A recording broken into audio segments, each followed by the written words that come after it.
Hello everyone, मैं मिथुन सिंह स्वागत करता हूं आप सभी का। आशा करता हूं आप सभी बहुत अच्छे होंगे। झारखंड माध्यमिक आचार्य नियमावली तैयार हो चुकी है। सरकार के द्वारा इसे ग्रीन सिग्नल दे दिया गया है। इसके बारे में ही हम लोग बात करने वाले हैं। किसको फ़ायदा होगा और किसको नुकसान होगा, इसके बारे में भी बताएंगे आपको। और इस समस्या से कैसे आप बच सकते हैं उसके बारे में भी बात करेंगे। सिलेबस क्या रहने वाला है, उम्र सीमा क्या होगी और योग्यता इसकी क्या होगी, इसके बारे में मैं आपको बताने वाला हूँ इस वीडियो के माध्यम से।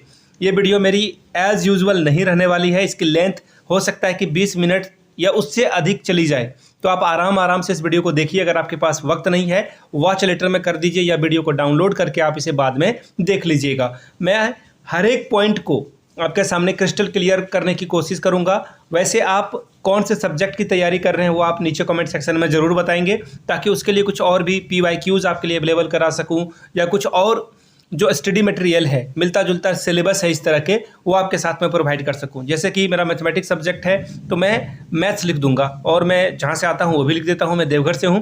आप नीचे कमेंट करके बताएंगे कि आप जो है कहां से हैं, वो भी आप लिखेंगे। चलिए आगे बढ़ते हैं। और इसकी जो ऑफिशियल PDF है ये मैं आपके साथ जो है टेलीग्राम पर शेयर कर दूँगा, और टेलीग्राम चैनल का लिंक आपको नीचे कमेंट बॉक्स में मिल जाएगा। वहाँ से आप हमारे साथ जुड़ जाइए। व्हाट्सएप चैनल पर भी जो है इसका लिंक जो है यूट्यूब वीडियो का लिंक आपको मिल जाएगा। यहाँ से आप देख पाएंगे 1584/20/5/2025 को ये नियमावली जारी की गई है। इसको झारखंड सरकार स्कूली शिक्षा साक्षरता विभाग के द्वारा ये जारी किया गया है। और जो सबसे काम वाली चीज़ है वो मैं आपको बताऊंगा। देखिए, माध्यमिक यानी कि सेकेंडरी 9 से 12 तक के आचार्य को पढ़ाने वाले को हम लोग क्या बोलेंगे? माध्यमिक आचार्य बोलेंगे। अब देखिए, इसमें स्पेशल एजुकेटर की भी रिक्रूटमेंट आएगी, प्रयोगशाला सहयोगी के लिए भी रिक्रूटमेंट इसी में आपको देखने को मिलेगी। ठीक है, तो यहाँ पे आपको देखिए कुल मिलाकर जो भर्तियाँ आएगी उसे आप ध्यान से समझ लीजिए। प्रधानाचार्य वाले को छोड़ देते हैं, कम भर्तियाँ आएगी। ये 3 जो हैं, ये भर्ती जो है इसकी संख्या ज़्यादा होने वाली है, इसको ध्यान में रखिएगा। पूरी वीडियो देख लीजिए, कुछ ना कुछ आपका डाउट रहेगा। हो सकता है कि वीडियो को देखते ही आपका जो है डाउट कंप्लीट हो जाए। ठीक है, और आपको कमेंट करने की ज़रूरत ना पड़े। देखिए यहाँ पर कौन कौन से पोस्ट की रिक्रूटमेंट आएगी। प्रधानाचार्य के लिए, इसके बाद माध्यमिक आचार्य के लिए। ठीक है जी। आगे देखिए, सरकारी माध्यमिक विद्यालय में जो 9-10 वाले बच्चे हैं उनकी 3 श्रेणियां होगी। ठीक है, अलग अलग श्रेणी होगी। पहले देखिए, प्रयोगशाला सहयोगी, लिपिक के लिए भी रिक्रूटमेंट आएगी। इसके अलावा आदेशपाल यानी कि चपरासी की भी रिक्रूटमेंट आएगी। अब आप हो प्रो लेवल के खिलाड़ी, आप क्या करोगे? सभी पद को भर दोगे।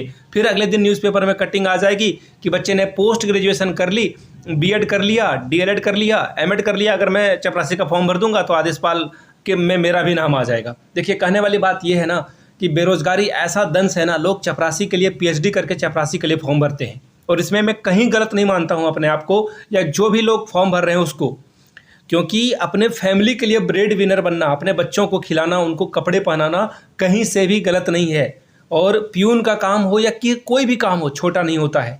ठीक है, भले ही लोग बोल दें कुछ भी, उन चीज़ों से बचें। अपने फैमिली के लिए ब्रेड विनर बने, उनके लिए अगर आप रोटी का इंतज़ाम कर रहे हो, you are warrior, you are the hero, you are the real hero actually. चलिए आगे बढ़ते हैं और एक एक करके सभी चीज़ों को देखते हैं। सबसे पहले देखिए, जो सैलरी होगी वो मैं आपको दिखा देता हूँ। सैलरी सबसे पहले, वो बहुत ज़रूरी चीज़ है। माध्यमिक आचार्य की जो सैलरी होगी, यहाँ से आप देख लीजिए, 35,400 से लेकर 1,12,400 रुपये तक होगी। ठीक है, अब इस पे डिबेट है, इसके ऊपर में बात करेंगे, और आंदोलन वगैरह करना, क्योंकि सैलरी घटा दी गई है सरकार के द्वारा। फिलहाल ये सही समय नहीं है इस पर बात करना। यहाँ से देखिए, एलिजिबिलिटी क्या चाहिए होगा। ठीक है, एलिजिबिलिटी को जान लीजिए। जो सेकेंडरी माध्यमिक आचार्य है, सरकारी माध्यमिक आचार्य के लिए, तो देखिए इसके लिए इन्होंने साफ साफ बोल रखा है। जो PG के लिए जाएंगे आचार्य के लिए, उनको अनुभव वगैरह मांगा गया है, आपको उसकी ज़रूरत नहीं है। ठीक है, इसके लिए क्या चाहिए होगा, तो यहाँ पे देख लीजिए, 1 मिनट में आपको दिखाता हूँ। देखिए, वेट अ मोमेंट, ये रहा। ये देखिए, सबसे पहले आपके पास पोस्ट ग्रेजुएशन की डिग्री होनी चाहिए। जिस भी सब्जेक्ट से आपने पढ़ाई की है, पोस्ट ग्रेजुएशन होना चाहिए। साथ में आपका जो है B.Ed होना चाहिए। बस 2 क्राइटेरिया है, और जो 50% है वो होना चाहिए साथ में।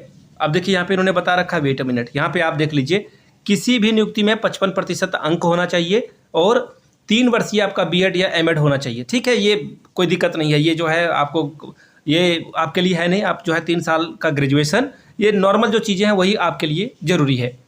अब देख लीजिए किस किस विषय की नियुक्ति यहाँ पर होगी। माध्यमिक आचार्य के लिए हिंदी में रिक्रूटमेंट आएगी। PG हिंदी से अगर आपने किया है, अप्लाई कर दीजिए आप। अंग्रेजी के लिए आएगी। संस्कृत के लिए आएगी, इकोनॉमिक्स यानी कि अर्थशास्त्र के लिए, भूगोल के लिए, इतिहास के लिए, भौतिक शास्त्र के लिए, रसायन शास्त्र के लिए, बायो के लिए रिक्रूटमेंट आएगी। ठीक है, आगे देखिए अप्लाइड इंग्लिश के लिए, गणित के लिए, वाणिज्य यानी कि कॉमर्स के लिए, राजनीति यानी कि पॉलिटिकल साइंस के लिए, समाजशास्त्र यानी कि सोशियोलॉजी के लिए, मनोविज्ञान के लिए, मानव विज्ञान, दर्शन विज्ञान यानी कि दर्शन विज्ञान को इंग्लिश में क्या बोलते हैं, दर्शन विज्ञान को फिलॉसफी बोलते हैं क्या, आई डोंट नो। गृह विज्ञान के लिए भूगर्भ विज्ञान यानी कि जियोलॉजी के बारे में बोली जा रही है। उर्दू के लिए संथाली, बंगला, मुंडारी, हो, कुड़ुक, कुरमाली, नागपुरी, पंचपरगनिया, खोट्ठा, उड़िया और स्पेशल एजुकेटर की भी रिक्रूटमेंट यहाँ पर आपको देखने को मिलेगी। तो जिन लोगों ने बीएड जो है किया हुआ है वही यहाँ पर अप्लाई कर पाएंगे। आगे देख लीजिए और जो कुछ इंपॉर्टेंट बातें हैं वो मैं आपको दिखा देता हूँ। ये देखिए, ये रहा कंप्यूटर साइंस की भी रिक्रूटमेंट आएगी, आर्टिफिशियल इंटेलिजेंस और कोडिंग की रिक्रूटमेंट आएगी, साइबर सिक्योरिटी और डेटा साइंस के लिए भी रिक्रूटमेंट आएगी। देखिए बहुत अच्छी बात है कि सरकार ने फाइनली इन चीज़ों को ध्यान में रखा है। ठीक है, अब देखिए यहाँ पर क्या बात की गई है कि वैसे अभ्यर्थी जो शिक्षक प्रशिक्षण पूरा कर लिए हैं तथा प्रशिक्षण की परीक्षा में सम्मिलित होने वाले हैं वो उनको जो है अनुमति दी जाएगी, यानी कि अपीयरिंग वाले को मौका दिया जाएगा। लेकिन किस कंडीशन में, ध्यान में रखिएगा, परीक्षा के लिए आवेदन पत्र भरने की अनुमति दी जाएगी। ठीक है, प्रशिक्षण जो है पूरा कर लिया तथा प्रशिक्षण का परीक्षा में सम्मिलित होने वाले हैं। देखिए यहाँ पर इनडायरेक्टली सेमेस्टर 4 की बात की जा रही है, फाइनल सेमेस्टर की या फिर फाइनल ईयर की। ठीक है, ये ध्यान में रखिएगा। और उन्होंने जो है कंप्लीट कर लिया, सिर्फ उनका एग्ज़ाम बाकी है, ध्यान में रखिएगा इन बातों को। ठीक है, और वही लोग जो है यहाँ पर एक अपीयर हो पाएंगे, इसको ध्यान में रखिएगा आप लोग, घबराने वाली बात यहाँ पर नहीं है। आगे देख लीजिए, एग्ज़ाम कौन लेगा आपका, हाँ हमारा प्यारा JSSC, yes that's true fact. ये जो है जेएसएससी एग्ज़ाम लेगी।